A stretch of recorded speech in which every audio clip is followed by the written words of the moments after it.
Hello and thanks for joining us on the World News and Television Nigerian. I am Priscilla Iwurum.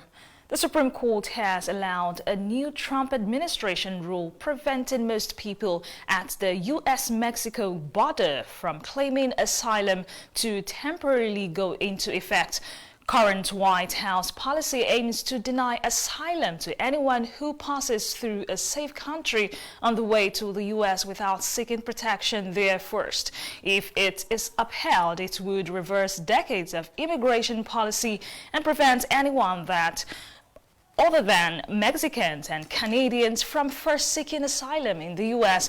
The majority of this group will be ineligible for asylum in the U.S. under the new rule, as will those from Africa, Asia and South America. British Prime Minister Boris Johnson on Thursday denied lying to Queen Elizabeth II as he continues to face pressure over his decision to suspend Parliament in the midst of the ongoing Brexit crisis. Johnson suspended Parliament from Tuesday until mid-October, something he claims is necessary to prepare for a new parliamentary session and a new legislative agenda. The legal cases have been launched by those determined to stop the Prime Minister and continue with what they see as a reckless course of action. Russian investigators on Thursday raided dozens of regional offices to top protest leader Alexei Navalny, as well as the homes of his supporters after mass opposition rallies this summer. Navalny said the raids were targeting his network of campaign offices and the homes of campaign coordinators and their relatives, as well as his anti-corruption foundation, which has worked to expose officials' questionable wealth.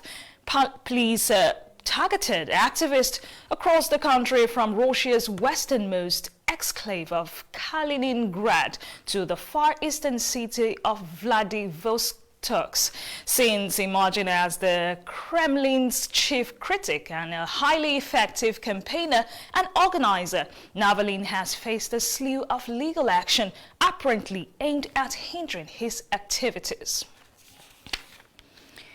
An explosion at a Turkish army depot in northern Cyprus injured 12 people after a fire broke out in a military zone in the early hours of Thursday morning.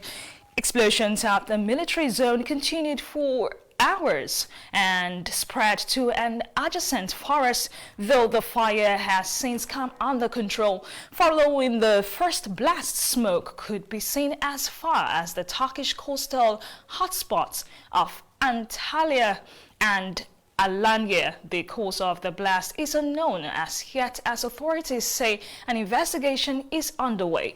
The foreign minister said on Facebook that electricity had been caught in the vicinity of the blast while nearby homes were evacuated. A suicide bomber targeted an Afghan special forces base in Kabul on Thursday, killing at least 4 commandos as violence continued to escalate following the collapse of peace talks between the United States and Taliban insurgents. The bomber blew up an explosives-laden minibus at the entrance to the camp in Chahar Asbad district, killing the 4 special force members and wounding another 3.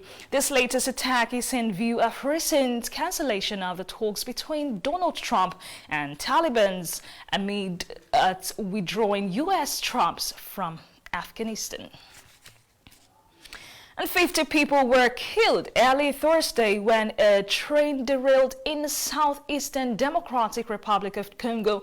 The Minister for Humanitarian Action, Steve Mbikayi, stated in a tweet.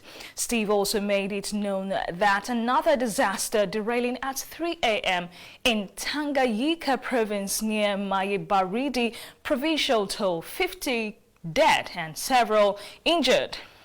Railways in the DRC have a poor record for safety, hampered by poor tracks and decrepit locomotives, many of them dating from the 1960s. November last year, 10 stowaways were killed and 24 injured near the eastern town of Samba when the brakes failed on a freight train. And that's all we have for you with the world news on Television Nigerian. Many thanks for watching. I am Priscilla Igwerum.